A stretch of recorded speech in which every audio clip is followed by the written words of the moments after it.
నమస్కారం.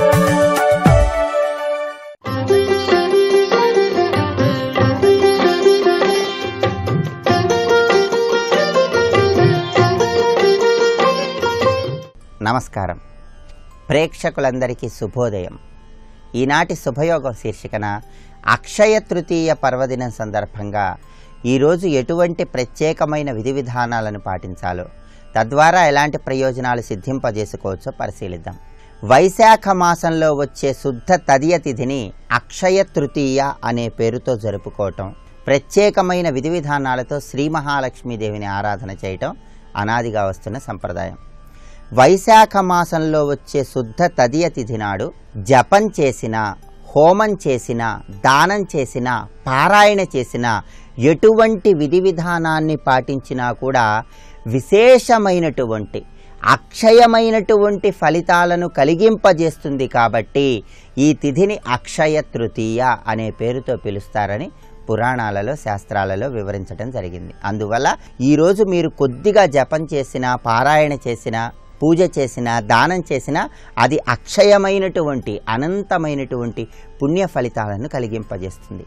ఈ అక్షయ తృతీయ పర్వదినం నాడు శ్రీ మహాలక్ష్మిని, లక్ష్మీ నరసింహస్వామి వారిని ఆరాధన చేసినట్లయితే ఉత్తమమైనటువంటి ఫలితాలను సిద్ధింపజేసుకోవచ్చు. ఈరోజు ప్రత్యేకంగా లక్ష్మీ నరసింహస్వామి వారి విగ్రహానికి పంచామృతాలతో, శుద్ధోదకంతో అభిషేకం చేయటం, అలా వీలు కాని పక్షంలో గృహంలో అయినా సరే లక్ష్మీ నరసింహస్వామి వారి చిత్రపటానికి ఎర్రటి పుష్పాలతో, కుంకుమ కలిపిన అక్షింతలతో పూజ చేస్తూ లక్ష్మీ నృసింహ కరావలంబ స్తోత్రాన్ని పారాయణ చేయటం, అలా వీలు కాని పక్షంలో ఓం నమో నారసింహాయ అనే మంత్రాన్ని స్మరించుకుంటూ నృసింహస్వామిని ఆరాధన చేయటం ద్వారా విశేషమైనటువంటి శుభ ఫలితాలను పొందవచ్చు. ఈరోజు ఎవరైనా సరే లక్ష్మీ నరసింహస్వామి వారికి చందనం సమర్పించటం, స్వామివారిని స్మరించుకుంటూ చందనాన్ని స్వామివారి విగ్రహానికి అలంకరించడం ద్వారా లక్ష్మీ నరసింహస్వామి వారి కృపకు సులభంగా పాత్రలు కావచ్చు. అలాగే అక్షయ తృతీయ పర్వదినం సందర్భంగా ఈరోజు లక్ష్మీదేవిని ప్రత్యేకమైన విధి విధానాలతో ఆరాధన చేయటం ద్వారా, గృహంలో కుబేర ముగ్గు విధి విధానాన్ని అవలంబించటం ద్వారా విశేషమైనటువంటి ఐశ్వర్య ప్రాప్తిని పొందవచ్చు. ఆ కుబేర ముగ్గు దగ్గర కూర్చొని లక్ష్మీదేవిని, కుబేరుడిని స్మరించుకుంటారో వాళ్ళు అమోఘమైనటువంటి ఐశ్వర్య ప్రాప్తిని సిద్ధింపజేసుకోవచ్చు. ధన కనక వస్తువాహన ప్రాప్తిని పొందవచ్చు. దారిద్ర్య బాధల నుంచి చాలా సులభంగా బయటపడవచ్చు. అలా ప్రతి ఒక్కరూ కూడా ఈరోజు అక్షయ తృతీయ పర్వదినం సందర్భంగా బియ్యపు పిండితో పెద్ద చతురస్రాకారపు ముగ్గును గీయండి. ఆ ముగ్గు మధ్యలో 9 చిన్న చిన్న చతురస్రాలను ఏర్పాటు చేయండి.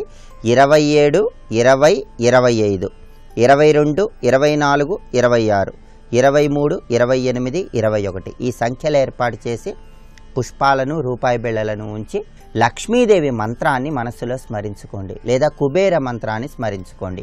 వీలైతే ఓం యక్షేశాయ చ విద్మహే వైశ్రవణాయ ధీమహి తన్నో ధనదః ప్రచోదయాత్ అనేటటువంటి కుబేర మంత్రాన్ని 21 సార్లు స్మరించుకోండి. అలా వీలు కాని పక్షంలో ఓం శ్రీం శ్రీయై నమః అనే మంత్రాన్ని కానీ, ఓం సం కుబేరాయ నమః అనే మంత్రాన్ని కానీ స్మరించుకోండి. ఇలా చేస్తే కుబేర ముగ్గు విధి విధానం ద్వారా లక్ష్మీ కుబేర్ల అనుగ్రహానికి పాత్రులై అష్టైశ్వర్యాలను సిద్ధింపజేసుకోవచ్చు. అందువల్ల అక్షయ తృతీయ పర్వదినం సందర్భంగా ప్రత్యేకమైన విధి విధానాలతో లక్ష్మీ నరసింహస్వామి వారిని ఆరాధన చేయండి. కుబేర ముగ్గు విధి విధానాన్ని అవలంబించండి. అన్ని రకాలైనటువంటి ఆర్థికపరమైన ఇబ్బందులు, అనారోగ్య సమస్యల తీవ్రతను తగ్గింపజేసుకొని విశేషమైన శుభ ఫలితాలను సిద్ధింపజేసుకోండి. రేపటి శుభయోగం శీర్షికన జగద్గురువులైన ఆదిశంకరాచార్యుల వారి జయంతి సందర్భంగా ఎటువంటి విధి విధానాలను పాటించాలో పరిశీలిద్దాం. నమస్కారం.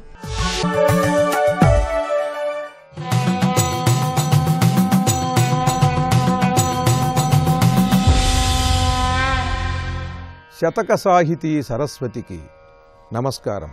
శ్రవణాదిత్రయ కార్యసంచయము విశ్వాసంబుతో సేయగా పవలున్ రాత్రులు వంతు నాది మహిత ప్రాచీన వాగ్జృంభణారవధారామృత వర్షమున్ కురియ తోరం బొప్ప బోధింప నీదై వర్తిల్లును సుమ్ము వంతు మహితాత్మా భక్త కల్పద్రుమా. ఓ పరమేశ్వర, శ్రవణాదిత్రయ కార్యసంచయము విశ్వాసంబుతో చేయగా చెప్పేటువంటి దాన్ని వినాలి. వినటం అంటే చెవులప్పజెప్పటం కాదు, మనస్సు పెట్టి జాగ్రత్తగా వినాలి. ఆ వినటంలో ఒక పాత్రలోని నీరు మరి ఒక పాత్రలోకి పోసేప్పుడు ఒక పాలు కానీ తేనె కానీ మనం ఈ పాత్రలోంచి ఆ పాత్రలో పోసేటప్పుడు ఒక్క బొట్టు కూడా పక్కన పడకుండా జాగ్రత్తగా పోస్తాం. అలా అక్కడ నుండి ఆయన చెప్పేటువంటి బోధ ఈ చెవి అనేటువంటి పాత్రలో చెప్పేటువంటి దాంట్లో ఒక్క మాట కూడా పక్కకి వెళ్ళిపోకుండా మనం వినకుండా ఉండకూడదు. ప్రతి మాట వినాలి. అది యథాతథముగా ఈ చెవి అనేటువంటి పాత్రలోకి వంపినట్టుగా ఉండాలి. అది శ్రవణం. ప్రతి మాట కూడా వినాలి మనస్సు పెట్టి. వినటం మాత్రమే కాకుండా దాన్ని మననం చేసుకుంటూ ఉండాలి. గుళ్ళో చెప్పారు ఆయన, లేకపోతే టీవీలో చెప్పారు అని అక్కడికక్కడ బాగుందని వదిలేయకుండా నిరంతరం ఆ విషయాన్ని ప్రతి మాట జాగ్రత్తగా విని ఆ ప్రతి మాట గుర్తు తెచ్చుకుని మననం చేసుకోవాలి. మననం చేసుకోవడం మాత్రమే కాకుండా దాన్ని ధ్యానించాలి, ఆచరించాలి. ఇలా ఈ మననము ధ్యానము చేసుకునేందుకు గాను సుస్పష్టముగా జాగ్రత్తగా ఈ శ్రవణం చెయ్యాలి. అలా ఈ శ్రవణాదిత్రయ కార్య సంచయము విశ్వాసంబుతో చేయగా ఇలా చేయటం వల్ల నాకు మోక్షస్థితి కలుగుతుంది, పరమానందం కలుగుతుంది, పరమానంద స్థితిలోనే నిరంతరం ఉంటాను, పరమశాంతిని నేను పొందుతాను అనేటువంటి విశ్వాసము కలిగి ఆ పరమేశ్వరుడి యొక్క అనుగ్రహం సంపూర్ణంగా పొందుతాను అనే విశ్వాసముతో ఈ శ్రవణం చెయ్యాలి, మననం చెయ్యాలి, ధ్యానం చెయ్యాలి. ఈ మూడు కూడా ఇలా చేకూరేలాగా నేను ఉంటా. అలా నువ్వు చెప్పేటప్పుడు పవలున్ రాత్రులు వంతునాది, నువ్వు నిరంతరము నాకు చెబుతుంటే నిరంతరము నేను ఇలాగే పగలు రాత్రి కూడా ఈ సాధన చేస్తూ ఉంటా.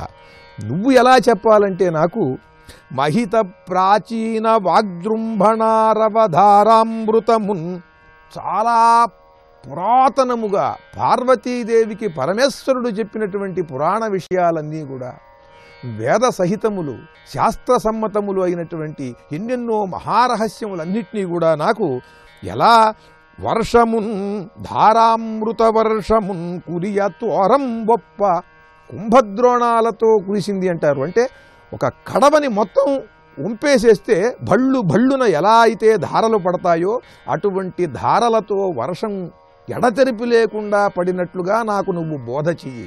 నేను ఆ బోధని నిలుపుకుంటాను, దాన్ని మననం చేసుకుంటాను. ఓ స్వామి, అటువంటి దివ్యామృత బోధ నాకు ఒక పరమ వర్షాపాతములాగా నాకు నిరంతరం చేయవయ్యా, నన్ను అనుగ్రహించు. అలా బోధ చేసేటువంటి బాధ్యత నీది, దాన్ని నిలుపుకునే బాధ్యత నాది అని భక్తి జ్ఞాన వైరాగ్యములతో పరమ జిజ్ఞాసువై పరమేశ్వరుణ్ణే సద్గురువుగా భావించి నాకు అపారమైనటువంటి జ్ఞానాన్ని బోధ చెయ్యవయ్యా స్వామి అని అర్థిస్తూ అద్భుతమైన పద్యరచన చేసి గొప్ప శతకాన్ని మనకు అందించిన యోగ సాధకులు భక్తి తత్పరులు శ్రీ మానికొండ వెంకటేశ్వరరావు గారి భక్త కల్పద్రుమ శతకంలోని మరి ఒక పద్యం గురించి రేపు ఉదయం తెలుసుకుందాం. ఓం నమః శివాయ.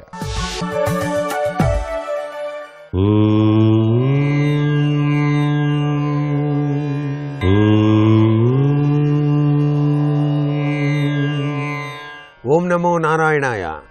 ఓం నమః శివాయ. శ్రీమాత్రే నమః. ఈరోజు అక్షయ తృతీయ. అక్షయ తృతీయ అంటే క్షయము కానిది అని. అంటే ధనం కావచ్చు, ధర్మం కావచ్చు, మనం చేసే మంచి కార్యాలు కావచ్చు. ఈనాడు ఏ దేవతను ఆరాధించినప్పటికీ చాలా చక్కటి సత్ఫలితాలు ప్రసాదిస్తుంది. మనిషి జీవితంలో గొప్ప విశేషం దానం, ధర్మం. ఈ రెండూ కూడా ఈనాడు మనస్ఫూర్తిగా ఏ వ్యక్తి అయితే చేస్తాడో ఆ వ్యక్తి అపారవంతమైనటువంటి జ్ఞాన సంపత్తో తొలతూగుతాడు అని శాస్త్రం. ఈ రోజున తప్పనిసరిగా సర్వ పాపాలు పోగొట్టుకోవడానికి బంగారం దానం చేయటం కూడా మనకు శాస్త్రంలో చెప్పారు. ఎందుచేతంటే సర్వ పాపాల్ని కూడాను ప్రక్షాళన చేసేటువంటి గొప్ప దానం ఒక బంగారపు దానంలోనే ఉన్నది అంటోంది మన భారతీయ సనాతన సంస్కృతి సంప్రదాయం. బంగార దానం చేస్తే సర్వపాపాలు కూడాను పోతాయి అని చెప్పేసి, అందుచేత ఇటువంటి పుణ్యదినాల్లో అయినా సరే బంగారం దానం చేయొచ్చు. నూతనంగా బంగారాన్ని కొనుక్కొచ్చి పూజామందిరంలో ఉంచి లక్ష్మీదేవిని ఆరాధన చేస్తూ సరస్వతీదేవికి చక్కగా పూజ చేసేటువంటి సంప్రదాయం కూడా ఉంది. అందుచేత విద్యాదానం కరిష్యామి అంటారు.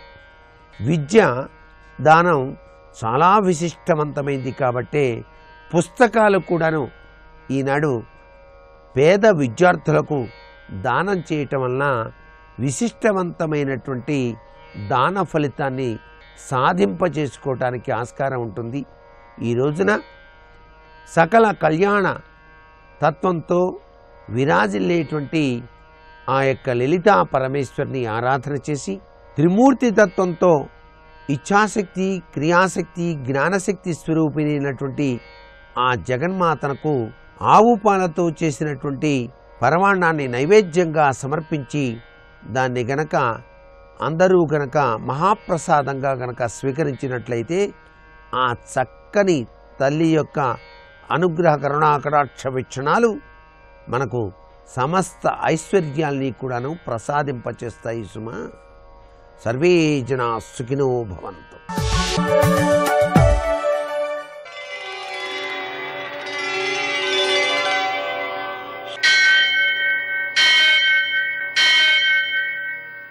सहस्रशीर्षं देवं विश्वाक्षं विश्वशम्भुवं विश्वं नारायणं देवमक्षरं परमं पदं विश्वतः परमां नित्यं विश्वं नारायणगुं हरिं विश्वमेवेदं पुरुषस्तद्विश्वमुपजीवति पतिं विश्वस्यात्मेश्वरगुं शाश्वतगुं शिवमच्युतम् नारायणं महाज्ञेयं विश्वात्मानं परायणम्.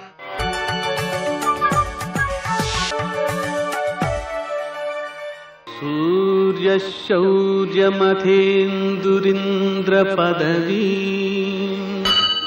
सन्मङ्गलं मङ्गलम्. పద్మావతి ప్రణయలలిత ముగ్ధదేహ శ్రీ వెంకటేశ రుణమోచనమస్తు మహ్యం. నేటి కాలమాన విశేషాలను గమనిద్దాం. స్వస్తి శ్రీ చాంద్రమాన హేమలంబరామ సంవత్సరం, ఉత్తరాయణం, వసంత ఋతువు, వైశాఖ మాసం, శుక్లపక్షం, శనివారం. సూర్యోదయం 5:54 సూర్యాస్తమయం 6:32. తిథి తదియ ఉదయం 6:56 వరకు, తరువాత సవితి రాత్రి 3:40 వరకు, నక్షత్రం రోహిణి ఉదయం 10:58 వరకు, వర్జం సాయంకాలం 4 గంటల నుంచి 5:26 వరకు, దుర్ముహూర్తం ఉదయం 5:54 నుంచి 7:35 వరకు, అమృతకాలం ఉదయం 8:07 నుంచి 9:32 వరకు, మరల రాత్రి 12:38 నుంచి 2:05 వరకు, రాహుకాలం శనివారం కాబట్టి ఉదయం 9 నుంచి 10:30 వరకు, అష్టకవర్గ రీత్యా శుభప్రదమైన సమయం ఉదయం 8 గంటలకి. నేటి విశేషం అక్షయ తృతీయ, అక్షయ తదియ అని వ్యవహరిస్తుంటాం. ఈ రోజున చేయాల్సినటువంటి ముఖ్యమైన కార్యక్రమాలు ఏమిటి అంటే గంగా స్నానం, అలాగే పెరుగు, అన్నము, నీరు, కలశము, కుంభము, పాదుకలు, ఛత్రము, చామరం. ఛత్రం అంటే గొడుగు, చామరం అంటే వీచుకునేటువంటిది, విసినికెరలాంటిది అనమాట. వీటన్నిటినీ కూడా దానాలు చేయమన్నారు. అదేవిధంగా యవహోమం, పూజ మొదలైనవి చేయమన్నారు. అదేవిధంగా ఈరోజు మరికొన్ని విశేషాలలో డోలాగౌరీ పూజ, లక్ష్మీనారాయణ పూజ, సౌభాగ్య సంపద్గౌరీ వ్రతము, నాగ చతుర్థి, ప్రదోష సందర్భంగా శివారాధన, త్రేతాయుగాది ప్రయుక్తంగా నదీ స్నానం, అదేవిధంగా దానం, దైవ కార్యక్రమాలు చేయడం, అలాగే సముద్ర స్నానం చేయడం మొదలైన పలు విశేషాలు ఉన్నాయి ఈరోజు. అంటే మొదట నదీ స్నానం చేసి తర్వాత సముద్రం దగ్గరికి వెళ్ళి స్నానం చేయవచ్చు, లేదా నదీ సాగర సంగమాలు ఉంటుంటాయి. అలాంటి చోట నదిలో ముందు స్నానం చేస్తాం, తర్వాత సముద్రంలో స్నానం చేస్తాం, అలాంటివి చేయవచ్చు. నదీ స్నానానికి సూర్యోదయానికి ముందు నుంచి మంచిదే సమయం. వైశాఖ స్నానం కూడా కావడం వలన సూర్యోదయానికి ముందు స్నానం చేయాలి. మరి సముద్ర స్నానం ఉదయం 7:30, 8 దాటిన తర్వాత చేయడం మంచిదన్నమాట. అందుకని ఆ విధంగా స్నానం చేయడము, దానం చేయడము అనేటువంటి కార్యక్రమాలు చేయవచ్చు. ఈరోజు బంగారం దానం చేయడం అనేటువంటిది కూడా చాలా శ్రేష్టమైనది. ఎందుకోసం అంటే అక్షయ తృతీయ, క్షయము కానిది అని అర్థం. లోకంలో ఏ పదార్థమైనా సరే దాన్ని అగ్నిలో పడవేస్తే దాని యొక్క బరువు తగ్గిపోతుంటుంది, అంటే క్షయమైపోతుంటుంది. కానీ బంగారం మాత్రం ఎన్నిసార్లు కరిగించినా తరగడం అనేది ఉండదు. ఆ కారణంగా ఆ బంగారం అనేటువంటి దానికి అక్షయమైనటువంటి భావన ఉంది. మరి ఫలితాలలో మోక్షం అనేటువంటిది అక్షయమైనది కాబట్టి మోక్ష ప్రాప్తి కోసం సువర్ణ దానం చేసినట్లయితే ఉత్తమ ఫలితం సిద్ధిస్తుంది అనేటువంటి భావన శాస్త్రాలలో గోచరిస్తుంది. అంతేగాక మరో విషయం, సింహాచలంలో చందనోత్సవం చేస్తారు. అంటే పాత చందనాన్నంతని తీసేసి మరల కొత్తగా చందనం అలదడం ఆరంభిస్తారన్నమాట. అటువంటి విశేషమైన రోజు సింహాచలంలో వరాహలక్ష్మీ నరసింహస్వామిని ఈరోజు నిజమూర్తి దర్శనంగా చాలామంది దర్శనం చేసుకుంటూ ఉంటారు. నేటి ఆణిముత్యాలు.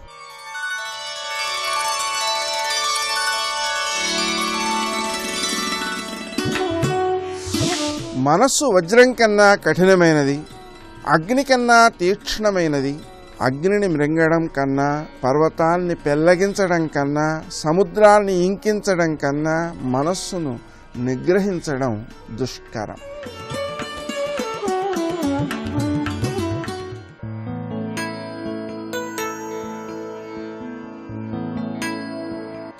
రేపు ఎలా అనే ఆలోచన అనవసరం. ఎందుకంటే రేపటి రోజు నువ్వు ఉంటావో లేదో తెలియదు కనుక.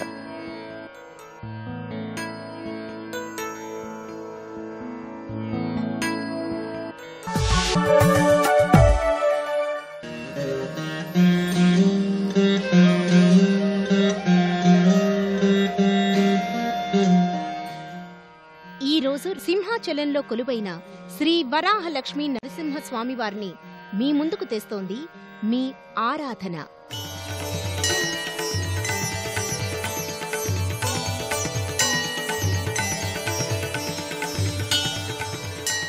శ్రీ వరాహలక్ష్మీ నరసింహస్వామి వారి నామస్మరణతో పునీతమవుతున్న పుణ్యక్షేత్రం సింహాచలం. దేశంలో ప్రసిద్ధ నరసింహ క్షేత్రాలలో ప్రముఖమైందిగా విరాజిల్లుతున్న ఈ దివ్యక్షేత్రంలో సాక్షాత్తు శ్రీ వరాహలక్ష్మీ నరసింహస్వామి వారు కొలువై ఉన్నారు. ఈ క్షేత్రం విశాఖపట్నం నగరానికి 16 కిలోమీటర్ల దూరంలో ఉంది. ప్రకృతి అందాలతో, చారిత్రాత్మక విశేషాలతో ఖ్యాతి చెందిన ఈ దివ్యక్షేత్రం ప్రహ్లాదుని భక్తికి, అతనిపై శ్రీ నరసింహస్వామి వారికి ఉన్న దయకు నిదర్శనంగా నిలుస్తుంది. ఈ క్షేత్రానికి చేరుకున్న భక్తులకు ముందుగా మెట్ల మార్గం దర్శనమిస్తుంది. ఈ మెట్ల మార్గానికి ముందు భాగాన శ్రీ వరాహలక్ష్మీ నరసింహస్వామి వారి మూర్తి ఒకటి దర్శనమిస్తుంది. స్వామివారికి భక్తితో చేతులు జోడించిన భక్తులు మెట్ల మీదుగా కొండ మీదకి చేరుకుంటారు. అలాగే ఈ దివ్యాలయాన్ని చేరుకోవటానికి ఘాట్ రోడ్డు కూడా ఉంది. కొండ మీదకు చేరుకున్న భక్తులు ముందుగా ఆలయానికి సమీపంలో ఉన్న కళ్యాణకట్టకు చేరుకుంటారు. భక్తి శ్రద్ధలతో తలనీలాలు స్వామివారికి సమర్పించుకుంటారు. అనంతరం గంగధారకు చేరుకుంటారు. సుందర ప్రశాంతమైన వాతావరణంలో ఉన్న గంగధార ప్రాంతం భక్తులను మరో లోకాలకు తీసుకువెళ్తుంది. ఇక్కడ విధిగా ఉన్న మెట్ల మీదుగా కిందకు దిగి గంగధారకు భక్తులు చేరుకుంటారు. గంగధారకు సమీపంలో శ్రీ లక్ష్మీ నరసింహస్వామి వారి శిలారూపం ఒకటి దర్శనమిస్తుంది. దానికి కింది భాగంలో ఉన్న మార్గం ద్వారా ఓ నీటిధార నిరంతరం వస్తుంది. అత్యంత ఆరోగ్యప్రదాయినిగా చెప్పబడుతున్న ఈ ధార కింద కూర్చొని భక్తులు స్నానాధికాలు ముగిస్తారు. అనంతరం ఇక్కడకు సమీపంలో ఉన్న శివలింగ దర్శనం చేసుకుంటారు. శివునికి జలాభిషేకాలు నిర్వహిస్తారు. భక్తులకు ముందుగా గాలిగోపురం దర్శనమిస్తుంది. వివిధ దేవీదేవతల విగ్రహాలు ఉన్న గాలిగోపురం భక్తులలో భక్తి ప్రపత్తులను పెంచుతుంది. ఈ క్షేత్రం సింహం ఆకారంలో ఉన్న కొండపై ఉండటం వల్ల దీనికి సింహాచలం అని పేరొచ్చిందని చెబుతారు. ఆలయ ప్రాంగణంలోకి చేరుకున్న భక్తులు అనంతరం శ్రీ వరాహ లక్ష్మీ నరసింహస్వామి వారి దర్శనం కోసం వరసలో నిలబడతారు. ఓం నమో వరాహ లక్ష్మీ నరసింహస్వామియే నమః అంటూ ముందుకి కదులుతారు. స్వామివారి దర్శనం కోసం వరసలో నిలబడిన భక్తులు శ్రీ లక్ష్మీ నరసింహస్వామియే నమః అంటూ ముందుకి కదిలి గర్భాలయ ప్రాంగణంలోకి చేరుకుంటారు. గర్భాలయ ప్రాంగణమంతా భక్తులను ఓ విచిత్రమైన అనుభూతికి గురిచేస్తుంది. అత్యంత మనోహరంగా ఉన్న గర్భాలయ ప్రాంగణంలోకి చేరుకున్న భక్తులకు స్వామివారి పట్ల భక్తి శ్రద్ధలు మరింత ఇనుమడిస్తాయి.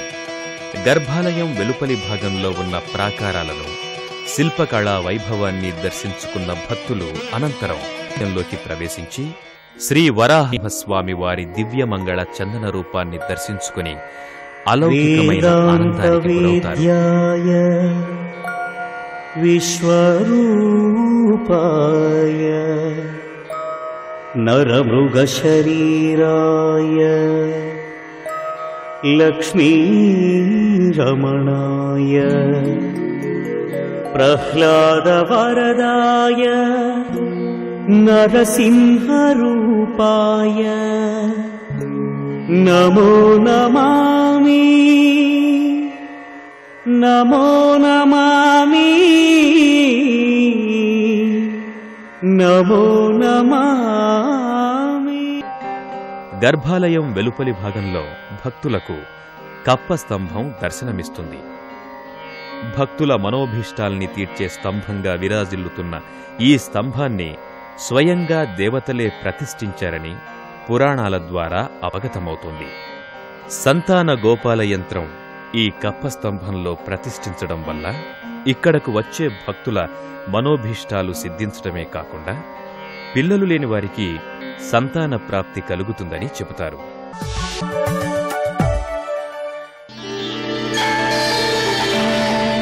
ఉగ్రాకృతిం మహోగ్రంథం మహాగ్రహ నివారకం పంచాకృతిం దివ్యదేహం నారసింహం నమామ్యహం వీరాత్మకం వైరిభిదం వరవీరాననాత్మకం భక్తరక్షణ దీక్షంతం నారసింహం నమామ్యహం.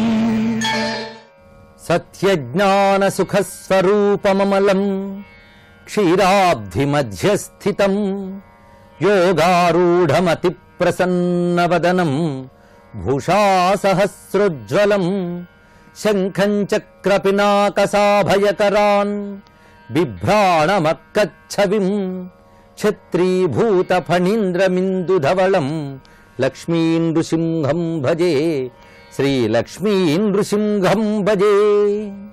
యజ్ఞేశ అచ్యుత గోవింద మాధవ అనంత కేశవ కృష్ణ విష్ణో హృషీకేశ వాసుదేవ నమోస్తుతే. శివాయ గురవే నమః శ్రీమాత్రే నమః శ్రీ విష్ణురూపాయ నమః శివాయ. వైశాఖ శుక్ల తృతీయ ఈరోజు పరమ పావనమైన అక్షయ తృతీయ తిథి. అసలు వైశాఖ మాసమే ఆధ్యాత్మిక సాధనకి అద్భుతమైన మాసాల్లో ఒకటి. వైశాఖము, మాఘము, కార్తీకము ఈ మూడింటిని కూడా ఆధ్యాత్మిక సాధనలో చాలా ప్రధానంగా చెప్తారు. ఏ విధంగా అయితే కార్తీక పురాణము, మాఘ పురాణము ఉన్నాయో అదేవిధంగా వైశాఖ పురాణాన్ని కూడా వ్యాసదేవుడు రచించాడు. ఆధ్యాత్మికంగా భగవద్ అనుగ్రహం పొందడానికి ఈ మాసం అన్ని విధాల అనుకూలమైనది. అంటే సాధనా మాసంగా దీన్ని నిర్వచించవచ్చు. వసంత ఋతువులో రెండవ మాసం ఇది. దీనికి వైదిక నామం మాధవ నామము అని. మధు అని చైత్రమాసానికి, మాధవ అని వైశాఖ మాసానికి అంటారు. అసలు మాధవ అనే నామమే నారాయణుని తెలియజేస్తున్నది. వైశాఖ మాసం లక్ష్మీనారాయణ ఆరాధనకు చాలా ప్రసిద్ధమైనది. వైశాఖంలో రకరకాల వ్రతాలు చెప్పారు. అందులో ఏ వ్రతమైనా పాటించవచ్చు, లేదా అన్ని వ్రతాలు కూడా చేయవచ్చు. ఒకటి, వైశాఖంలో పాడ్యమి నుంచి అమావాస్య వరకు అనునిత్యము కూడా నారాయణ్ణి తులసితో ఆరాధించడం. ఒక్కరోజు కూడా క్రమం తప్పకుండా తులసితో ఆరాధన చేయాలి. అదొక నియమం పెట్టుకోవచ్చు. ఒక్క దళంతోనైనా ప్రతిరోజు తులసితో నారాయణ్ని ఆరాధిస్తాను అని. అదేవిధంగా విష్ణు సహస్రనామ పారాయణ వైశాఖమంతా చాలా ప్రసిద్ధమైనటువంటిది. పైగా ఆ తులసి కూడా కృష్ణ తులసి అర్పిస్తే చాలా శ్రేష్టమని ధర్మశాస్త్రం చెప్తున్నది. రెండవ వ్రతం అశ్వత్థ వ్రతము. అంటే అనునిత్యము కూడా అశ్వత్థ వృక్షానికి సమృద్ధిగా జలం పోసి ప్రదక్షిణలు చేయడం. ఇలా వైశాఖమంతా చేసినట్లయితే అభీష్ట సిద్ధి లభించడమే కాకుండా పితృదేవతలు తృప్తి చెందుతారు అని చెప్తున్నారు. మూడవది గళంతిక ఆరాధన అన్నారు. అంటే శివునకు ఈ మాసమంతా కూడా అభిషేకం చేస్తే చాలా ప్రసిద్ధి. అనునిత్యము కూడా శివారాధన అభిషేకంతో చేయాలి. అది ఆధ్యాత్మిక, ఆదిభౌతిక, ఆదిదైవికలైన తాపత్రయాల్ని తొలగించి మనశ్శాంతినిస్తుంది. అందుకు శాంతి కోసం శివునికి అభిషేకం చేస్తారు. మరొక ప్రత్యేకమైనటువంటి వ్రతం ఏం చెప్పారంటే శివాలయాల్లో శివలింగమునకు పైన గళంతికను ఏర్పాటు చేయుట. గళంతిక, దీన్నే ధారాపాత్ర అని అంటారు. అంటే నిరంతరం శివుని మీద ధార పడేటట్లుగా ఒక పాత్రను ఏర్పాటు చేయాలి. ఇలాగ నెలంతా కూడా శివునిపై ధార పడేటట్లు చేసినట్లయితే సృష్టిలో ఉన్నటువంటి వేదనలు, తాపాలు, అరిష్టాలు నశిస్తాయని ధర్మశాస్త్రంలో చెప్తున్న విషయం. ఇదొక వ్రతాన్ని ఆచరించడం. మూడవది ఉదకుంభదానము. వైశాఖంలో ఉదకుంభము అంటే నీటితో నింపినటువంటి పాత్రని దానం చేయడం. అలాగే బాటసారులకి చలివెందులు ఏర్పాటు చేసి జలాన్ని ఇవ్వడం. ఈ రెండు కూడా వైశాఖంలో ప్రసిద్ధి.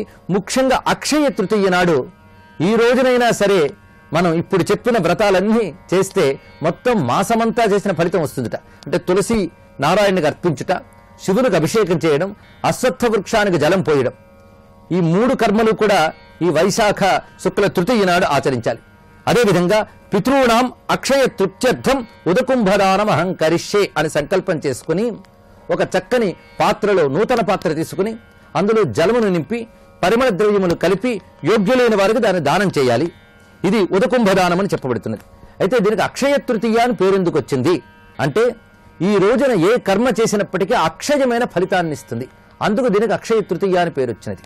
శాస్త్రములందు ఇచ్చే నిర్వచన ప్రకారంగా ఈ రోజు చేసిన జప, హోమ, పితృ తర్పణాదులన్నీ కూడా అక్షయమైన ఫలితాన్ని ఇస్తాయి. అంటే ఈ రోజు చేసిన జపం గాని, హోమము గాని, దానము గాని, పితృతర్పణం గాని అక్షయమైన ఫలితాలు ఇస్తాయి గనక ఈ 4 కర్మలు ఈ రోజు ఆచరించిన వాళ్ళే భాగ్యశాలురు.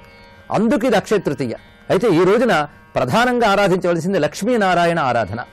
లక్ష్మీనారాయణ ఉభయుల్ని కూడా ఆరాధన చేయాలి.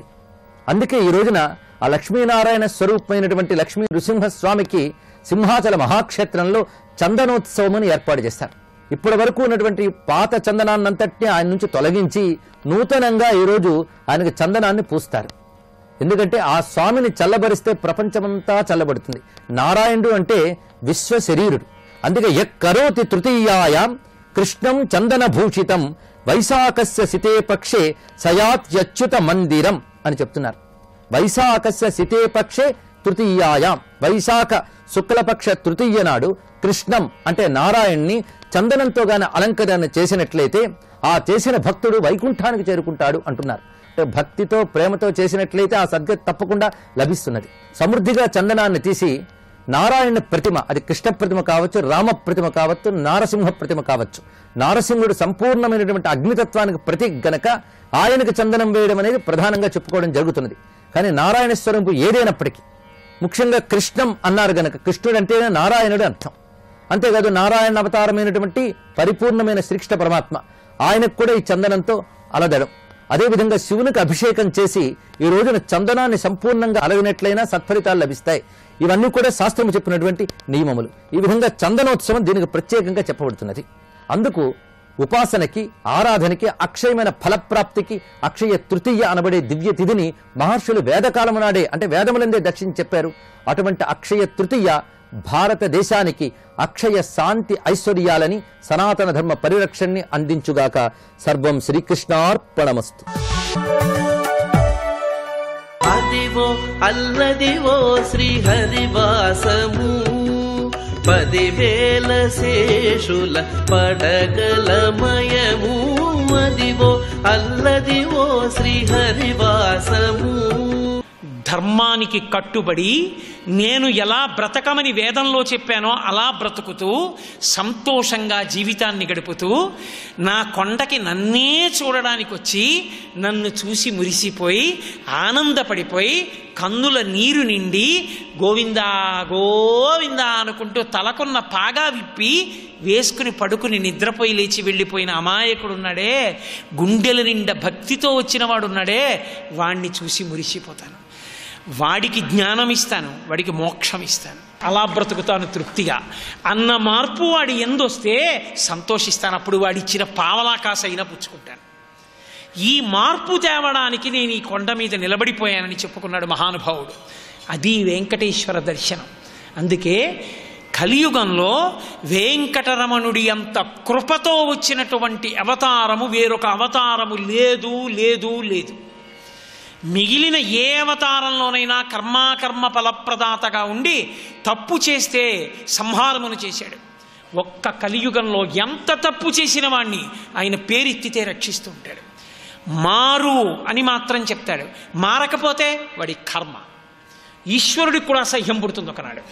అంతటి కారుణ్యమూర్తి కనుకనే వెంకటాద్రి సంస్థానం బ్రహ్మాండే నాస్తి కించన వెంకటేశ సమోదేవో నభూతో నభవిష్యతి. వెంకటేశ్వరుడితో సమానమైన దైవము గతమునందు లేడు, ఇక ముందు ఉండడు అనడానికి కారణం ఆయన కారుణ్యమే. అమ్మతనం పొందేటటువంటి ఆనందం పోతన గారు అద్భుతంగా చెప్తారు. చేతులారంగ శివుని పూజింపడేని, నోరు నొవ్వంగ హరికీర్తి నుడువడేని, దయయు సత్యంబులోనుగా తలపడేని, కలుగనీటికి తల్లుల కడుపు చేటు అంటారు. కాబట్టి అమ్మ ప్రేమ అమ్మ ప్రేమే. యశోద చాలా న్యాయమైన కోరిక అడిగింది. కృష్ణ, నీ కళ్యాణాన్ని చూడాలని ఉందయ్యా నాకు. అప్పటికి అయిపోయాయి కళ్యాణాలన్నీ. కాబట్టి కృష్ణ పరమాత్మ కేవలం యశోదాదేవి యొక్క కోర్కెని దృష్టిలో పెట్టుకుని ఆ రోజున వరం ఇచ్చారు. అమ్మా, శ్రీశైలే పూరయిష్యామి కించిత్ కాలాదనంతరం. శ్రీశైలంలో కొంతకాలం అయిపోయిన తర్వాత నీ కోరిక తీరుస్తానమ్మా అన్నారు. ఏనాడు? ద్వాపర యుగంలో యశోదాదేవికి ఇచ్చిన మాట. ఆ మాటలో ఆనాడు ద్వాపర యుగంలో దేవకీదేవి తల్లిగా ఉంది, యశోదాదేవి తల్లిగా ఉంది. ఇంత కష్టపడి పెంచినటువంటి యశోదాదేవిని కూడా ఇద్దరు తల్లులలో ఒకటిగా నిలబెట్టి కళ్యాణం చేసుకోవడానికి పరమేశ్వరుడు ఇష్టపడలేదు. అమ్మ అన్న మాటకి ఎంత పెద్ద పీట వేశాడో చూడండి పరమేశ్వరుడు కూడా. ఒక్కసారి అమ్మ ప్రేమ అన్నదాన్ని చవి చూసినందుకు కృష్ణ భగవానుడంతటి మహానుభావుడు అంత కట్టుబడిపోయాడు అమ్మ మాటకి. అమ్మ, తప్పకుండా రాబో కాలంలో నా కళ్యాణం ఒకటి జరుగుతుంది. ఆ కళ్యాణం లోకంలో చాలా విశేషమైనటువంటి ప్రాముఖ్యాన్ని పొందుతుంది. ఆ కళ్యాణానికి నా వైపు నుంచి పెద్దరికం నీ ఒక్కదానవి, ఇంకొకరు ఉండరు నా పక్కన పెద్దరికం వహించడానికి. నువ్వే పెళ్లికి సంధానకర్తగా ఉంటావు, నువ్వే నా పెళ్లి దగ్గరుండి చేయిస్తావు, నా పెళ్లికి పెద్దరికంగా నువ్వే ఉంటావమ్మా అన్నారు. అందుకే గత జన్మలో తనకి తల్లి అయినటువంటి యశోదని వకుళమాలికగా జన్మించడానికి అనుగ్రహించారు. వెంకటేశ్వరావతారము చెప్పకనే కొన్ని చెప్తూ ఉంటుంది. నేను మీతో ఈ విషయాన్ని ముందే మనవి చేశాను. ఒకనాడు యశోదగా ఉన్న తల్లిని ఈనాడు వకుళమాతగా జన్మించడానికి ఆయన అనుగ్రహించారు. ఆమె ముందు ఆదివరాహస్వామి వారికి పరిచారికగా ఉంది. ఇప్పటికీ వెంకటాచల క్షేత్రం అని మనం అంటాం, కానీ దానికి వైదికంగా ఉన్నటువంటి పేరు వరాహక్షేత్రమే. అందుకే శ్రీనివాస గద్య మీరు చదివితే వరాహక్షేత్రే అని ఉంటుంది. అసలు ఆ క్షేత్రం వరాహక్షేత్రము అని పిలవబడిన కారణం చేతనే నిలబడగలిగింది. కాబట్టి వరాహక్షేత్రే అని పేరు దానికి, ఆ క్షేత్రానికి. అంత గొప్ప క్షేత్రమైనటువంటి వరాహక్షేత్రమునందున్నటువంటి వెంకటేశ్వరుడు, ఆ స్వామి తల్లి వకుళమాతగా యశోదాదేవియే జన్మించినప్పుడు స్వీకరించిన ఘట్టం ఆదివరాహస్వామిని వెంకటేశ్వర స్వామి వారు కలుసుకున్నప్పుడు జరిగింది. వెంకటాచల క్షేత్రంలో మీరు పరిశీలించండి, ఇప్పటికీ తల్లి వకుళమాత ఎక్కడుంటుంది అంటే వెంకటేశ్వర స్వామి వారికి మహానైవేద్యం జరిగే ప్రసాదం ఎక్కడ తయారవుతుందో ఆ ఎదురుగుండా కూర్చుని కన్నంలోంచి వంట చూస్తూ ఉంటుంది. కొడుక్కి కావలసినట్టు వండుతున్నారో లేదో చూడడం తప్ప ఇంతటి అఖిలాండ కోటి బ్రహ్మాండ నాయకుడు నా కొడుకు, అందుకని నేను ఆ పక్కనే ఓ కుర్చీ వేసుకుని వచ్చేపోయే వాళ్ళని పలకరిస్తూ ఉంటానని ఆవిడ ఎప్పుడూ కూర్చోదు. ఆవిడ వంటశాలలోనే ఉంటుంది. వెంకటేశ్వర స్వామి వారి దగ్గరికి వెళ్ళిన వాళ్ళు పరాయి వాళ్ళు, లోపాయకారి వాళ్ళు కూడా వెడతారు. వకుళమాత దగ్గరికి వెళ్ళి ఎవడు కాసేపు నిలబడగలడో వాడు వెంకటేశ్వరుడి కుటుంబ సభ్యుడు. నిజానికి మీరు గమనించండి, అంతటి వెంకటేశ్వరుడు యద్రూభంగా ప్రమాణం స్థిరచరరచన తారతమ్యే మురారే వేదాంతా తత్వచింతాం మురభిదురసియత్పాదచిహ్నైత్తరంతి భోగోపోద్ఘాతకేళీచులికిత భగవత్వైశ్వరూప్యానుభావ సనశ్రీ అస్పృణీతాం అమృతలహరి లంఘనీయై అపాంగై అంటారు పరాశర భట్టర్లు శ్రీగుణరత్న కోశం చేస్తూ. యద్రూభంగా ప్రమాణం స్థిరచరరచన తారతమ్యే మురారే. బ్రహ్మగారు పుర్రె చేత్తో పట్టుకుని ఐశ్వర్యము అని రాసి, అమ్మా ఈ పుర్రెకి ఐశ్వర్యం ఎంత ఇమ్మంటావు అని అడిగితే, ఈ పుర్రె గత జన్మలో ఏమని పేరు దీనికి, ఈ జీవుడికి, అమ్మాయి ఈ పుర్రె గత జన్మలో ఫలానా పేరుతో ఉండేది. ఆహా అని ఆవిడ కనుబొమ్మ ఇలా దింపుతుందిట. ఇలా పెట్టిన చెయ్యి కాదు, పరమేశ్వరుణ్ణి ఆరాధించిన చెయ్యి కాదు, తన కొరకని బతికిన చెయ్యి. కాబట్టి ఆవిడ ఇలా కనుబొమ్మ దింపుతుంది. దరిద్రుడు అని రాసి పంపుతాట. పేరు వినపడగానే వాడా అని అమ్మవారి ఇలా కనుబొమ్మ పైకెత్తుతుందిట. యద్రూభంగా ప్రమాణం స్థిరచరరచన తారతమ్యే మురారే. బ్రహ్మదేవుడు లలాటమునందు వ్రాసేటప్పుడు లక్ష్మీదేవి కనుబొమ్మ ఎవరి పేరు చెప్పినప్పుడు ఎత్తిందో వాడు మహదైశ్వర్యవంతుడు, ఎవడి పేరు చెప్పినప్పుడు కనుబొమ్మ దింపిందో వాడు దరిద్రుడు. అమ్మా నీ కనుబొమ్మ కదలిక లోకంలో ఐశ్వర్యాన్ని నిర్ణయిస్తుంది అంటారు. సర్వం శ్రీ ఉమామహేశ్వర పరబ్రహ్మార్పణమస్తు. స్వస్తి.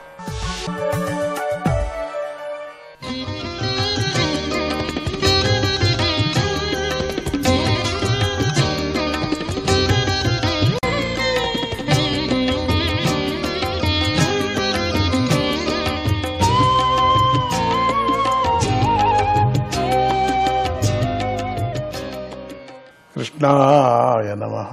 మీరేమో కశ్యప ప్రజాపతి పుత్రుడు, మీరు నా మాట ప్రకారం నడుచుకుంటామని అంటారేమిటి? ఎందుకంటే వివేకవంతుడు ఏ కాలంలోనూ కామాన్ని వృద్ధి కావించే యువతని ఎప్పటికీ నమ్మడు. దేవతలను ద్వేషించే ఓ రాక్షసులారా, తోడేళ్లు కొత్త కొత్త మాంసాన్ని వెతుక్కుంటాయి. అదేవిధంగా స్వేచ్ఛగా సంచరించే యువతలు కొత్త కొత్త పురుషులను వెతుక్కుంటూ ఉంటారు. వారు చేసే స్నేహాలు స్థిరమైనవి కాదని పెద్దలు చెబుతారు అని మాట్లాడుతూ మాయా మాటలతో ఆమె రాక్షసుల మనస్సులో విశ్వాసాన్ని కలిగించింది. వారు ఆమెపై ఉప్పొంగుతున్న ప్రేమను బయటకు కనిపించనీయకుండా గంభీరంగా నవ్వారు. తమ చేతిలోని అమృత కలశాన్ని ఆమె చేతిలో పెట్టారు. శ్రీహరి అమృత కలశాన్ని తీసుకొని చిరునవ్వు లొలకిస్తూ ఇలా అన్నాడు, ఓ రాక్షసులారా, నేను చేయబోయే పని అది మంచిది కాని చెడు కాని ఏ సమయంలోనూ మీరు దానికి అడ్డు చెప్పకూడదు. మీరు దీనిని ఒప్పుకుంటాను అనే పక్షంలోనే నేను ఈ అమృతాన్ని పంచిపెడతానన్నది. ఆ మాటకు రాక్షస శ్రేష్ఠులు విన్నారు. కానీ ఆమె అభిప్రాయం వారికి తెలియలేదు. సరే అని ఆమె షరతును వారంతా ఒప్పుకున్నారు. నేను మాత్రం పంచిపెడతాను, కానీ నేను ఏం చేస్తున్నాను అనేది మాత్రం మీరు అడగకూడదు అనే విధంగా షరతుతో మంగమ్మ ఏదో మాయబెట్టి మొత్తానికి ఆ అమృత కలశాన్ని లాక్కుంది, తీసుకుంది. ఇక అందరికీ పంచిపెట్టడానికి. తర్వాత ఆమె ఒక రోజంతా ఉపవాసం ఆచరించింది. మరుసటి రోజున స్నానం చేసి అగ్నిలో హవిస్సును హోమం చేసింది. ఆవులకు ఇతర ప్రాణులకు ఆహారం పెట్టింది. వేదవేత్తల ధనము మొదలైన వాటిని ఇచ్చింది. వేదవేత్తలతో స్వస్తి వాచనము పఠింప కూడా చేసింది. వారందరూ కూడా తమకు నచ్చిన విధంగా కొత్త వస్త్రాలను ధరించి అలంకారాలను చేసుకున్నారు అమృతం తాగటానికి. తూర్పు వైపు కొనలు గల దర్భలను పరుచుకొని వాళ్ళందరూ కూర్చున్నారు. వారు కూర్చున్నటువంటి ప్రదేశం మాలలతోనూ దీపాలతోనూ అలంకరించబడి ఉన్నది. ధూప పరిమళాలను వెదజల్లుతోంది. అందులో దేవతలు, రాక్షసులు తూర్పు వైపుకు తిరిగి కూర్చున్నాడంతా. రాక్షసులంతా వీళ్ళందరూ కూడా తూర్పు వైపు కూర్చున్నారు. అప్పుడు సుందరాంగి ఆమె బంగారు కాలి ఎందలు గల్లు గల్లుమని మ్రోగుచుండగా కలశం చేతిలో పట్టుకుంది. అక్కడికి నడుచుకుంటూ వచ్చింది. ఆమె కన్నులు సంతోషంతో నిండిపోయి ఉన్నాయి. విశాలమైనటువంటి కటి భాగం కలిగి ఉన్న ఆమె అందమైన చీరను ధరించి ప్రకాశిస్తూ మెల్లగా నడిచి వచ్చింది. లక్ష్మీదేవతో సరితూగే ఆమె సాక్షాత్తుగా పరదేవతారూపిణి అయి ఉంది. ఆమె ముఖం అందమైన చెవులు, ముక్కు చెక్కిళ్లతోనూ బంగారు కుండలాలతోనూ ప్రకాశించింది. ఆమె రవిక కొన కొద్దిగా జారుతుండగా చిరునవ్వుతో దేవతలను, రాక్షసులను చూసింది. వారు ఆమెనే తదేకంగా చూస్తూ మోహాన్ని పొందారు. అసురాణాం సుధాదానం సర్పాణామివ దుర్నయం మత్వా జాతి నృశంసానాం నతాం వ్యభజదచ్యుత. రాక్షసులు పుట్టకతోనే క్రూరులు. వారికి అమృతం ఇవ్వటమంటే పాముకు పాలు పోసినట్లే అవుతుంది. అది నీతి విరుద్ధమైన చర్య అని భావించి శ్రీహరి వారికి అమృతాన్ని పంచి ఇవ్వలేదు.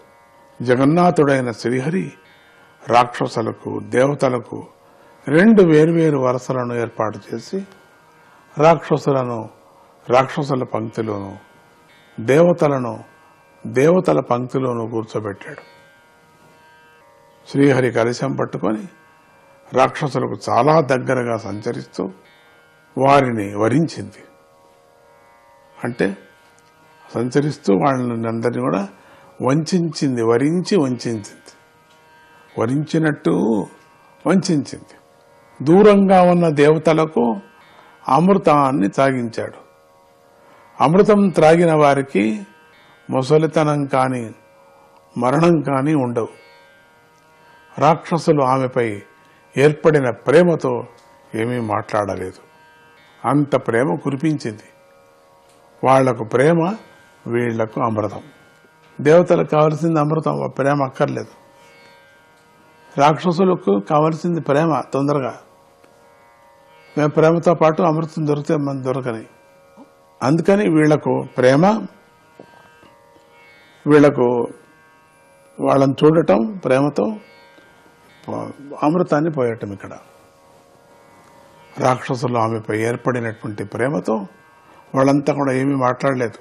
అందరూ నిశ్శబ్దంగా ఉన్నారు. అందరూ తాగుతున్నారు. వాళ్ళు తాగుతున్నారు, వీళ్ళు కూడా ఆ సౌందర్యాన్ని తాగుతున్నారు, కానీ అమృతాన్ని తాగలేదు. పోస్తే కదా. పైగా వారు స్త్రీతో పోట్లాడటం అనేది అసహ్యమైన పనిగా భావించారు. ఇంత రూపవతి అయినటువంటి ఈమెతో మేము పోట్లాడేది బాగుండదు. తాము చేసుకున్న ఒప్పందాన్ని గుర్తు చేసుకుని మాట్లాడుకోకుండా ఉండిపోయారు. అంతలో వారికి ఆమెపై ప్రేమ మరింత అధికమైపోయింది. ఆ ప్రేమకు భంగం వాటిల్లుతుందేమో అని వారు భయపడసాగారు. అంత ప్రేమ కురిపించాడు. ఆమె కూడా వారికి ఎంతో మర్యాద చేసింది. ఆ మర్యాదకు వారు పరవశించి కట్టుబడిపోయారు. వాళ్ళని కూర్చోబెట్టడంలో కానీ, వాళ్ళకి ఆసనం వేయటంలో కానీ, వాళ్ళని ఆదరించటంలో కానీ, వాళ్లకు మిగతా మంచినీళ్ళు అంతా ఇవ్వటంలో కానీ, ఇవన్నీ పరిచారాలు చేస్తూ వాళ్ళని ఆదరించింది. అంతటితోనే వాళ్ళు పొంగిపోయారు.